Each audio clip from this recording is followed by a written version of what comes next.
बस स्टार्ट। मन की भावनाओं और व्याधियों के बारे में हम चर्चा चाहे जितनी कर लें वे अपर्याप्त ही रह जाती हैं। शैक्षिक पाठ्यक्रम के विषय विज्ञान, गणित और भाषा पर केंद्रित रहते हैं, लेकिन इनमें मन की भावनाओं को समझाने को अधिक महत्व नहीं दिया जाता।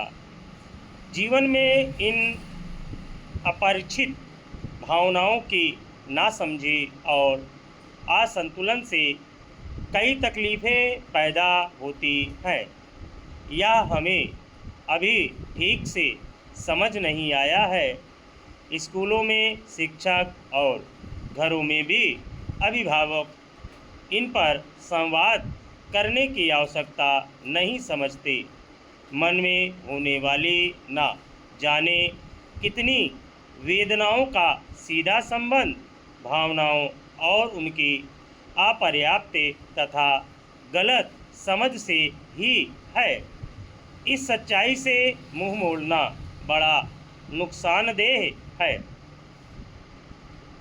भावनाओं की फेहरिस्त में क्रोध की जगह बहुत ऊपर है और हर आयु वर्ग के लोगों के लिए यह एक विकट समस्या है।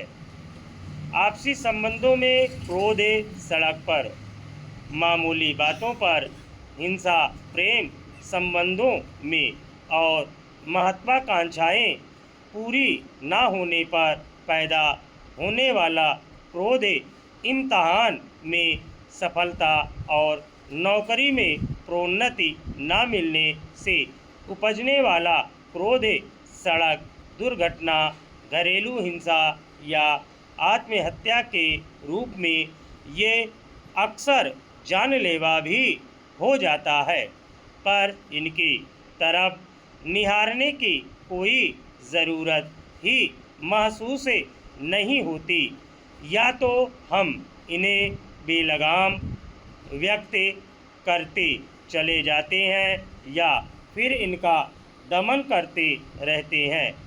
दोनों के कुपरिणाम भी भुगतते रहते हैं।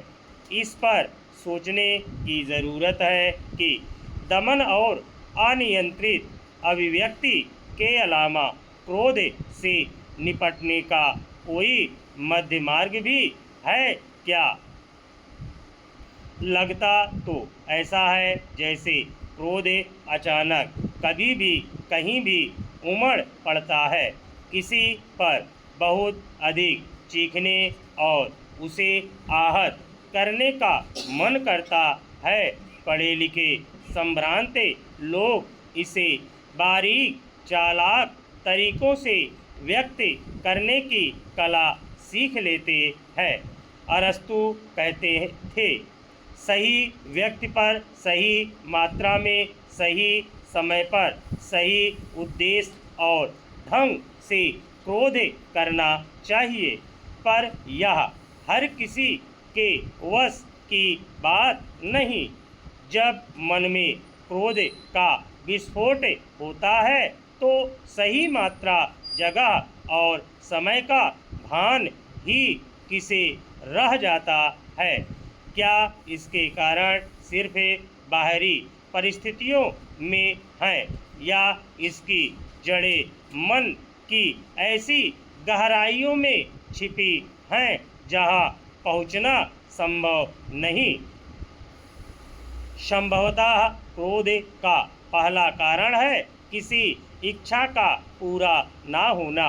जब संसार हमारे खुद के कथानक के विरुद्ध चलता है, सारी योजनाएं टूटकर बिखर जाती हैं, तो मन बौखला उठता है।